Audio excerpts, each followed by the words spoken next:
In the entrepreneur 2.0 era, the technology founder mode approach to entrepreneurship took over the culture. It's, I think, best epitomized by Steve Jobs would be an example of what we don't have to do anymore. Uh, and I think the most aggressive example of this today would be Elon Musk. And we definitely don't have to do that to succeed as entrepreneurs. I uh, I know this is true because I'm doing it. And this project to create Entrepreneur 3.0 and what I call flexible founder mode started back in the 90s with me. And now as Steve Jobs, I learned from Steve Jobs, I can connect the dots clearly. It's not confusing to me. It's obvious now. And I have a whole group of people with me that get this and are doing it right now. And it took a lifetime almost to really figure out how to do this. Self-organizing systems and the end of delegation as an entrepreneur method, flexible founder mode, to create something new in the world that's big or small, depending on what you want, without forced effort, destroying your family, or forcing other people to follow you up the hill when you plant your entrepreneur flag, spending money to get them to do it. Because without a lot of money, they won't come. Not at scale. Or you're so charismatic that you create a cult around your entrepreneur adventure and you're the Willy Wonka to their Oompa Loompa. That's old. Entrepreneur 2.0. We don't have to do that. So here's what we learned last week about this and how to do it. We've been doing it for a long time. Now it's really working. It takes a while to do something new in the world. Self-organizing systems and the end of delegation is key to flexible founder mode.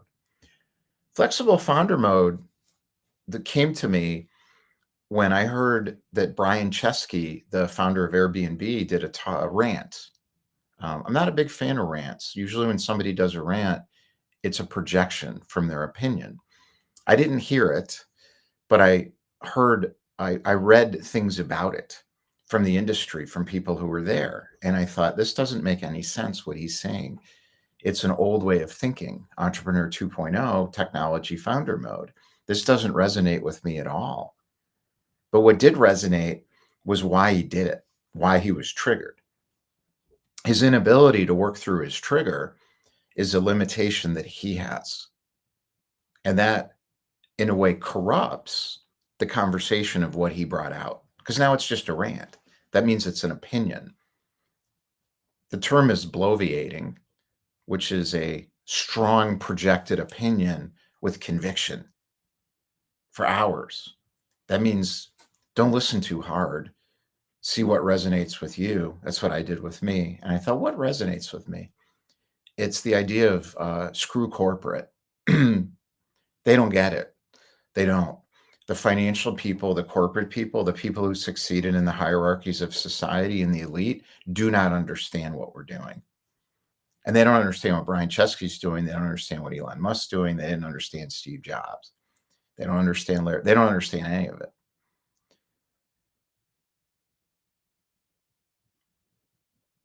One of the most incredible things about this is how important it is for this to be specific and personal. Sarah Blakely was on Shark Tank, which is a show that doesn't make any sense to me. It's Entrepreneur 2.0, epitomized. Shark Tank is Entrepreneur 2.0 from the textbook, old thinking. And Sarah Blakely busted it. Kevin O'Leary. She basically said, "No, I'm not doing it like that." Entrepreneur 2.0 is the panel knows the person who needs the money needs to impress the panel. Screw that. Flexible founder mode is screw you, panel. I know you can come along with me if I let you. Sarah Blakely, Spanx. Yeah, okay, Kevin. No, I'm not doing it like that. I don't need your money. Yeah, exactly. What did Brian Chesky get wrong? And the people around him in Silicon Valley don't understand. Elite mentality, and they're in an echo chamber bubble of their own thinking. What did he say? Well, it wasn't him. I forget the guy's name, but he wrote this poorly thought out blog, like from the 1990s, in like I couldn't believe it. I was like, how condescending and arrogant you are. I can't remember his name, but he's a billionaire. And what he said was, step one, go to an Ivy League school, go to a top school. I'm like, that's step one? Are you kidding me? That's what it takes to be an entrepreneur? Get an elite education? And he said, why? Because now you'll be around all the smart people. I'm like, you guys aren't as smart as you think you are. You're good at technology and you're good analytical thinkers, but you're not that smart. You just think you are. That's your problem. You don't have any humility. You don't have any heart energy. You don't have connecting energy. You can't do flexible founder mode. We could teach you, but you won't come because you don't know what you're doing. You're stuck in entrepreneur 2.0. I can't remember this guy's name, but I'm like, no, you don't get it at all.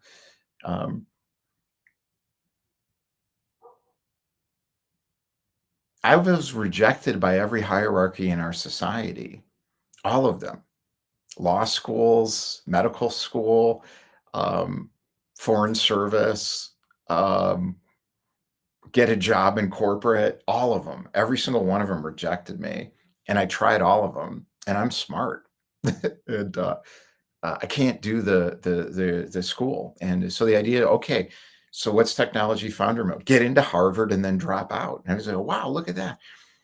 I'm like, you come from a wealthy family and you got into an Ivy League school. Where's the risk? There's no risk in your entrepreneur adventure. Okay, great. Congratulations. You could have gone and worked for a consulting firm. Elon Musk could have gone and worked anywhere he wanted. A bank. Where's the risk? Technology founder mode 2.0. The company implodes. It doesn't matter to him because the whole point is just sell it, get more money, and then do another one and destroy that company or let it fall apart. Who cares?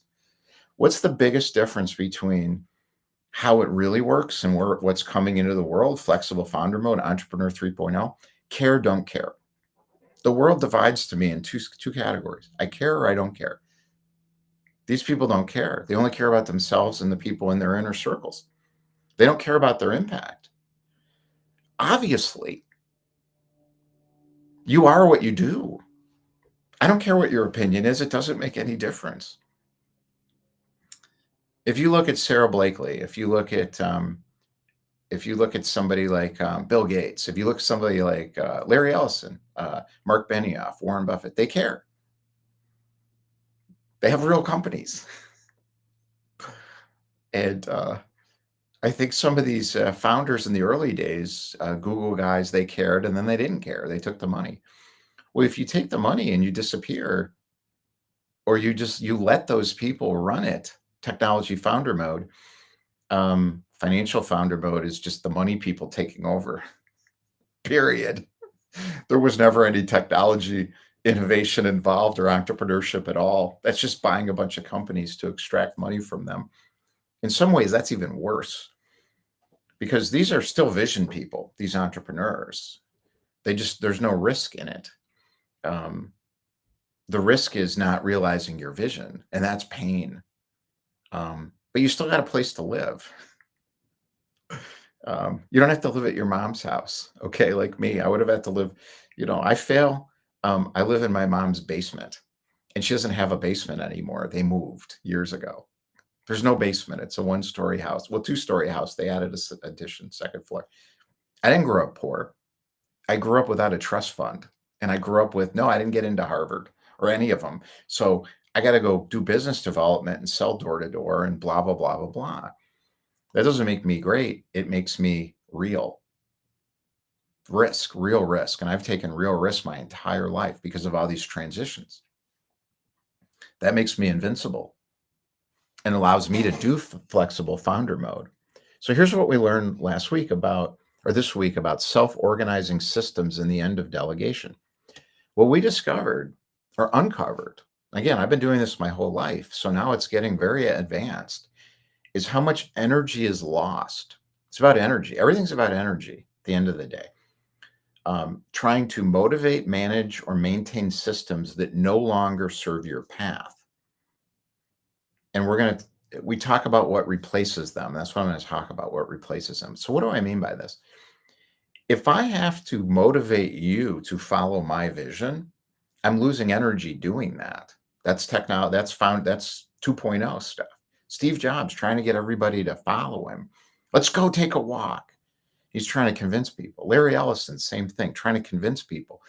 You throw money at him, it helps. That's Elon Musk's method. If I'm ruining my life, that's my business. If I'm asking you to ruin your life, that's my business too. That means I'm doing it wrong. Flexible founder mode is nobody ruins their life. Everybody puts family first. I saw Jerry Jones did a cameo on Landman, which is a great, great show. Taylor Sheridan. And he's the guru, right? You know, the sage genius. And he made money in the oil business. Super impressive. Very difficult to do. And I'm like, nah, you don't get it, buddy. Entrepreneur 2.0 again. So he's talking to John Hamm, who's playing this 1.0 entrepreneur. Like, I'm just going to beat my shit out of myself and ruin my family. And it's all about me and it's all about my ego. And Jerry Jones is going to teach him. And I'm like, oh my God, it's ridiculous. So he's going to teach John Hamm his character. And here's the lesson. It's all about me and my family, Dallas Cowboys. So I did this so I could be with me and my family. And you could do that too. Think about that. What about the people who work in the organization? What about the contractors? What about the suppliers? What about the freelancers? What about them? What about their families? That's 3.0. Impact matters. What's your legacy? I'm glad Jerry Jones got to have a great time with his family. What about everyone who had to work for him? And I mean in the gift shops. Those people. What about their family? Did anyone ask them? No, they didn't ask. If you're going to do this right today, Entrepreneur 3.0, flexible founder mode, these kinds of things, impact matters, not just intent, and not just you, and not just your group, and not just your family. It's not good enough. Unless that's what you want, then you don't care. Don't care? Fine. It's not my problem. Or you just care about your little group. That's fine too. But know what that is. 2.0. 3.0, self-organizing systems happens when you care and when everyone's vision is understood and respected and supported. Everyone's. Everyone.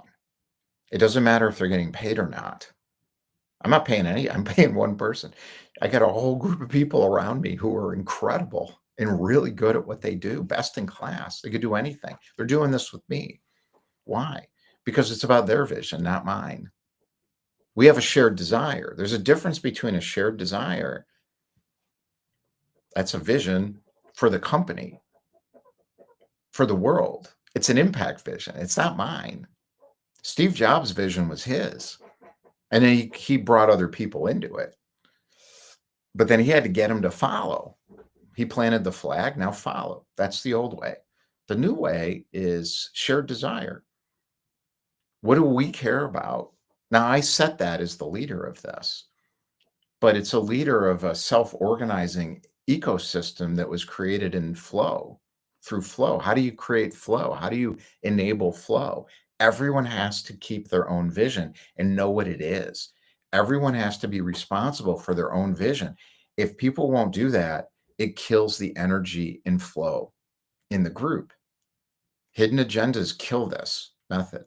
You've got to let people in who are willing to tell you the truth. For example, I need a mental health day every week, at least one. I only work 2-3 hours a day. I set boundaries around that tight. Good. Thank you for telling me. Now let's construct it so that works. I don't care how many hours you work. I also know that sometimes you're not going to have time. So maybe I'll do part of the work for you or someone else in the group. We'll do it like that. How's that? Not everybody can handle this. Flexible founder mode, Entrepreneur 3.0, is something you have to work toward.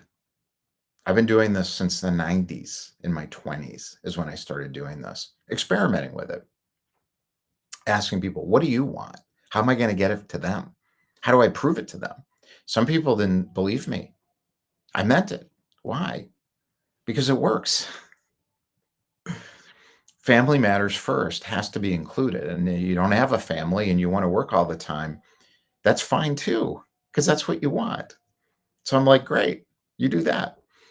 But if you come in here in our self-organizing group and you put that energy into the room of everyone's got to take the hill, the answer is you need to work on yourself more. You're not ready for us for this, but we'll help you. Now you need to pay, or we'll give you a passive income strategy until you work through that, whatever your issue is, so you can get freedom inside yourself, so you can tell people, because you know yourself what you really want, what your vision is and your own destiny. Otherwise you're going to screw up the energy of the group, so you can't be part of the founding team. But you can pay and we'll help you. That's the point of the Entrepreneur Experience Company, to do this. Create a world of where flexible founder mode and Entrepreneur 3.0 mainstreams and the other stuff goes away. They're still going to do it. I'm not trying to stop it. I'm providing an alternative. It's a better alternative for this world because people want to have a life. Even people like me with a big vision where I'll work 24 hours a day. I don't want to do that because my marriage will fall apart. That's been made clear. Being able to handle that is another thing. Can I put this thinking away and connect with my family? That's hard for people like me. For you, it may be easy because that's easy for you. What's hard is working. Great. Let's figure out how to help you so you fit in. You can make a shit ton of money too. You get profit sharing if you're a founder. You want to work an hour a week? Make 100 grand a month? Fine. If your contribution is valuable. It's not about how much time you put in. Time for money is old thinking. That's Entrepreneur 2.0. I saw this on X. Elon's like, somebody said we're working 6 days a week around the clock. And Elon said 7 days. And this guy fell in line behind Elon Musk. And he said, oh, I meant 7 days. I'm like, I don't want to use the word that I'd like to use because I'll probably get canceled by the algorithms on LinkedIn, YouTube, and Facebook. The word is coward. Get in line, coward. He's a coward. 6 days a week. How about 2 days a week? Elon, I'm not following you up the hill. Screw you. Self-organizing systems is the heartbeat of flexible founder mode, and then you don't need delegation. You don't have to delegate anything. It's not necessary because everyone knows what to do because it's their own vision and they love it. They require desire. You don't need delegation. You need desire. Self-organizing systems, they thrive when everyone on your team holds their own vision but moves with a shared pulse. What's a pulse? It's an energy frequency beat. It's like music. Pulse. The earth has a heartbeat. Flow is connecting into the heartbeat of life and nature and letting that come through you. As the group, now you elevate. It starts with growth, exponential growth math, and then it goes to logarithmic acceleration. That's what happens. I know because it's happening. It's not happening, it happened. Here's 5 things you can do to do this. First, end the boss dynamic. Over. No more bosses. Share profit, not orders. No orders. Now, I wrote a strategy. Yes. I have a tactical plan now. Finally. Yes. Yes, you have to do that if you're the leader. In other words, leader just means responsible for the team and the vision of the company and making sure everyone is getting their own visions met. That's the leader's responsibility, not to be the boss and not to delegate. It's not necessary. You don't have to anymore. Entrepreneur 2.0. Second, use open book management to unlock ownership and initiative. So for the 12 founding members, I gave everybody profit sharing. I did that back in the 90s. I gave people big bonuses because we had to zero out the revenue on the C corporation. So we wouldn't have to pay corporate tax on top of personal tax. But that wasn't the reason. The reason was this job's a bitch. You're going to be traveling. You're going to be driving trucks around. You're going to trade shows, unloading racks of sample clothes. It's a nightmare. But then you get a month off if you want, like us. There's no hierarchy. The bosses get to do the special stuff. Sure, I'm the boss. I get to do some more stuff. I made more money. They made a lot of money. One woman who worked for me, she's like, I bought a condo on that bonus. I'm like, good job. I could have taken that money. And then I would have had a bunch of people I have to boss around all the time.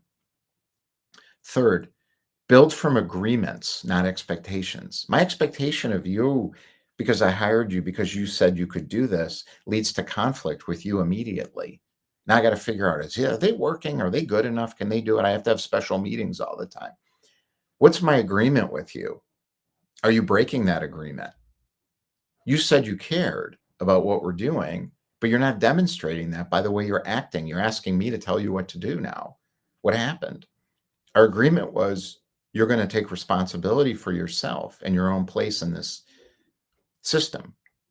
Well, let's talk about it. What happened? Sometimes it's just me, my inability to communicate clarity around tactical plans. So it's because it's not ready. We're still in an entrepreneur phase of figuring it out. It's still concept. And I realized, they can't handle concept. They need more structure. Okay, done. We got it. Oh, my kid got the flu for a week. Well, tell me. I'll do your work for a week. That's what I did with Rowan.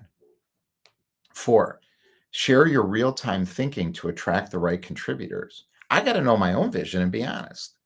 If I'm angling to get people to come along, in other words, persuading them, they're going to figure it out at some point of, this is what he expects. I'm not saying this is easy, and I'm not saying I've been perfect. I'm just saying we got there now. Share your real-time thinking to attract the right contributors is critical because synchronicity in that system, as you get to know yourself and the group elevates together, that's what a mastermind group is, elevating together around a shared desire, direction. It's not a teaching group. That's a workshop. Attracts the right contributors. That's what happened. Everyone showed up and more come every day. You can do this too. But you must let go of hierarchy and lean into resonance. What's resonance? Feels right. Seems right. My body tells me. It's the opposite of Entrepreneur 2.0. It's the opposite. They think it's about an elite, smartest people in the room thing, and they have to go to MIT, Caltech, Stanford. That's my crowd. And they recruit from that. And then they put them in a corporate structure, and they call those founder boot camps or venture, what do you call them? All the bullshit. When every person is a peer, not a part, you move faster. At the Cowboys, does Jerry Jones know the names of everyone who works there? Or are they parts to him? Maybe he knows their names. Why does he know their names? Because it helps him get them to work harder. Does he know them? No. Does he care? No. Doesn't matter what he thinks. It matters what he does. When every person is a peer, every person in my life is a peer. not a part of my vision to move me somewhere. We and me move faster with less effort and struggle, and I don't have to tell anybody what to do. Then you, me, stop managing and start multiplying. Now you can add more people into the system because the kernel's solid. There's a guy named Richard Ramelt who I'm rewriting some stuff in his book called Good Strategy, Bad Strategy. It's a credible strategy book. It's a little outdated, but it's great. And I'm working on an article on this right now, and it's really all about building the core first. That's the hardest thing in the world to do because there's no money coming in. And it'd be easier just to go get money. You don't need it until you need it, and then you'll be ready for it. That's how it works. When you let go of hierarchy and allow resonance to drive the business. That's a personal acceleration part. Personal acceleration and business traction have to come together, or flexible founder mode will fail. I have been in so many personal growth groups that to me, it's hard for me to be in a group that doesn't talk that way. To separate business from personal, I can't do it anymore because I don't want to. None of us do. What do you think we talk about in all our meetings? How are you doing today? Are you okay? What's going on with you? And everyone's responsible for their own story. And people call each other out. People call me out all the time. Your energy is bugging me today, Larry. You're too aggressive. Oh, thank you. I appreciate that. They're not telling me I'm too aggressive. They're saying their experience of me is that it's hard to be in the room with me because I'm like, we got to do this. Now I'm learning, oh, stop that. Not just stop it, but realize, oh, I can be more connecting and directed in my energy at the same time. Now I can bring yin and yang together, if you want to think about it that way. Or you could just say the word balance. Then I can have a better family life too. People think you can't do this until you're wealthy. That's bullshit. It's not true. It's a myth. When every person is a peer, not a part, you move faster. This is the true power of having a team made of resourceful founders. Where are the resources? Inside each individual. Any human being that's expanding into their own destiny, releasing themselves from fear, is unlocking gifts of resources inside and can do anything they want. Because you wouldn't be thinking it if you couldn't do it. So what happens is when you have that team, the team is elevating together in the energetic frequency of love, of connection, and of vision, business. And that brings up the resources of everybody in the team. So everybody gets better. So you go faster. And I don't have to do anything, which is what I've always wanted. Flexible founder mode isn't just a leadership model, it's a liberation path for everyone in the group. What is this all about at the end of the day? It's about liberation. What is liberation? Liberation to live my own destiny in a world that doesn't like this, in a world of 2.0 people, entrepreneurship 2.0, companies run by money people, venture capital, private equity, and corporate financed businesses. Liberation can happen in those structures, but it's really hard unless you're at the top of them. How do these companies work? The people at the top make all the decisions that impact everybody else. The top 1% makes all the decisions and sucks all the money up in the tube and does whatever they want and sets the rules. Screw that. Liberation path for everyone in the group is what's next in the world. I'm not making this up. It's what's happening. It's actually happened. Will it mainstream? Of course it will. When? I don't know. I don't care. I'm in it now. Flexible founder mode is not just a leadership model, it's a liberation path for everyone in the group, and we're doing it. And that's what we learned last week. What I learned was up my own game, ask more, How am I impacting you right now? Good. I heard good this morning. And I'm like, really? I thought I was doing something wrong. No, we're good. Oh, thank God. I can keep the self-organizing system approach and end the delegation nightmare of